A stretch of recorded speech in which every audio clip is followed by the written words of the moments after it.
Hello everyone, welcome to শিক্ষা দর্শিকা। আজকে আমাদের বিষয় হলো জ্যাকোবিন শাসন। বিপ্লবকালীন ফ্রান্সে যে সমস্ত রাজনৈতিক সংগঠন ফরাসি বিপ্লব পরিচালনায় ও অগ্রগতিতে সাহায্য করেছিল সেগুলির মধ্যে উল্লেখযোগ্য ছিল জ্যাকোবিন ক্লাব। জ্যাকোবিন মাঠে এদের সভা বসত বলে এটি জ্যাকোবিন ক্লাব নামে পরিচিত। ফরাসি জাতীয় কনভেনশনে জ্যাকোবিন এবং জিরান্ডিস্ট এই দুই গোষ্ঠী সর্বাধিক শক্তিশালী হওয়া সত্ত্বেও জিরান্ডিস্টরা দ্রুত তাদের প্রভাব হারিয়ে ফেলেছিল। জ্যাকোবিনরা গণনিরাপত্তার বিষয়টিকে বড় করে দেখায়, জিরান্ডিস্টদের পরাজয় হয় এবং জনতা সমর্থিত জ্যাকোবিন সরকার প্রতিষ্ঠিত হয়। 1793 খ্রিস্টাব্দের 2 জুন থেকে ফ্রান্সে জ্যাকোবিন শাসনের সূত্রপাত হয়। জ্যাকোবিন ক্লাবের প্রথম দিকের উল্লেখযোগ্য কয়েকজন নেতা ছিলেন ডুপো, অর্নেভ, লামিত, ব্রিমো প্রমুখ। শেষ পর্বের উল্লেখযোগ্য নেতা হলেন সোসজাস্ট, কুলো, রোবোসপিয়র। জ্যাকোবিন শাসনের প্রধান কথা ছিল একটা সংহত ও শক্তিশালী প্রশাসক গোষ্ঠী, নিষ্ক্রিয় সংসদ ও কেন্দ্রীভূত প্রশাসন গড়ে তোলা।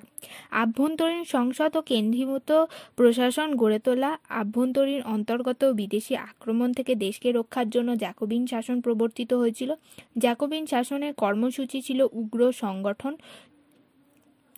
ছিল শক্তিশালী ও নেতৃত্ব ছিল সুসংহত। জ্যাকোবিন প্রবর্তিত দলের নেতৃত্বে স্বৈরতান্ত্রিক ও একনায়কতান্ত্রিক শাসন প্রবর্তিত হয়।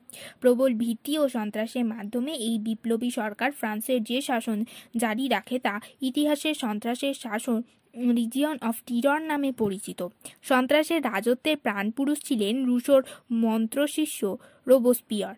তার নেতৃত্বেই জ্যাকোবিন শাসন প্রতিষ্ঠিত হয়। ফ্রান্সের জ্যাকোবিন দল 1793 খ্রিস্টাব্দের জুন মাস থেকে 1794 খ্রিস্টাব্দের জুলাই মাস পর্যন্ত এই 13 মাস ধরে একটা কেন্দ্রীভূত স্বৈর শাসন ব্যবস্থা কায়েম করে। তারা ভীতি প্রদর্শন, সন্ত্রাস ও হত্যাকাণ্ডে চালিয়ে দেশ ও বিপ্লবকে রক্ষার চেষ্টা করেছিল।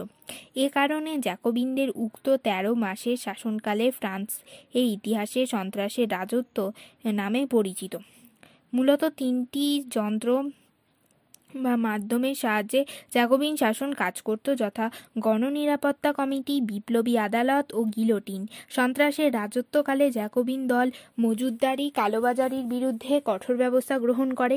নতুন মাপ ও ওজন পদ্ধতি ব্যবহার, দশমিক পদ্ধতির ব্যবহার, সর্বনিম্ন মজুরি আইন, সর্বোচ্চ মূল্যের আইন প্রয়োগ ইত্যাদির মাধ্যমে ফ্রান্সের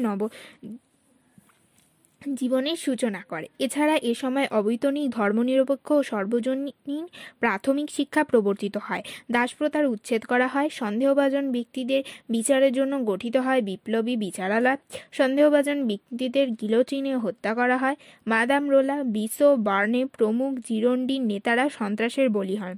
দাতো হিউবার্টকেও গিলোটিনে হত্যা করা হয়। শেষ পর্যন্ত রোবোসপিয়ারকেও গিলোটিনে হত্যা করা হয় 1794 খ্রিস্টাব্দে 28 জুলাই। একে থার্মোডোরীয় প্রতিক্রিয়া বলা হয়। তার মৃত্যুর ফলে জ্যাকোবিন শাসনের অবসান ঘটে।